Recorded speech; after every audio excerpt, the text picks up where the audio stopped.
Kwa kuzingatia ilani ya uchaguzi ya Chama cha Mapinduzi ya mwaka 2025-2030 na mwelekeo wa serikali ya awamu ya 6 chini ya uongozi wa Mheshimiwa Rais Dr. Samia Suluhu Hassan, natoa waraka huu rasmi kuanzisha hatua za utekelezaji wa mikakati ya kitaifa ya mambo yafuatayo.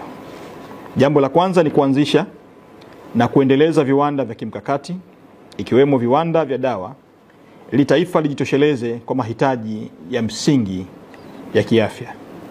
Lakini jambo la pili ni kuimarisha upatikanaji wa bidhaa za afya nchini kwa kuweka mazingira wezeshi kwa sekta binafsi kuwekeza katika viwanda vya dawa, vifaa tiba, vitandanishi na bidhaa nyingine za afya.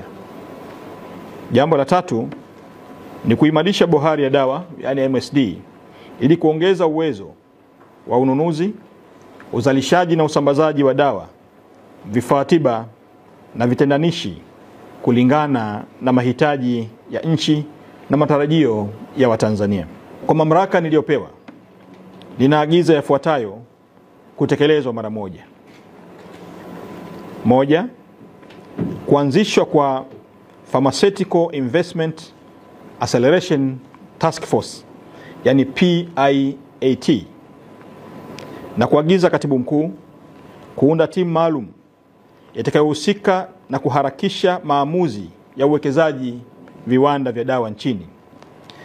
Task Force hii itakuwa na jukumu la kuratibu na kuharakisha maamuzi yote ya serikali yanayohusu uwekezaji katika viwanda vya dawa na bidhaa za afya ndani ya siku 14 kwa kila mwekezaji. Ninaelekeza kikao cha kwanza kifanyike ndani ya siku 7 baada ya waraka huu.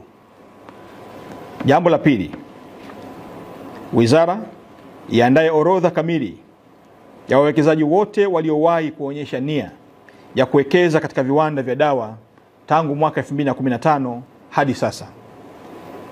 Lakini mbili, matrix hii ijumuishe hatua walizofikia, vizuizi walivyokutana navyo, mahitaji yao, vyanzo vya fedha, muda wa kuanza mradi na sababu za miradi kusimama au kuchelewa.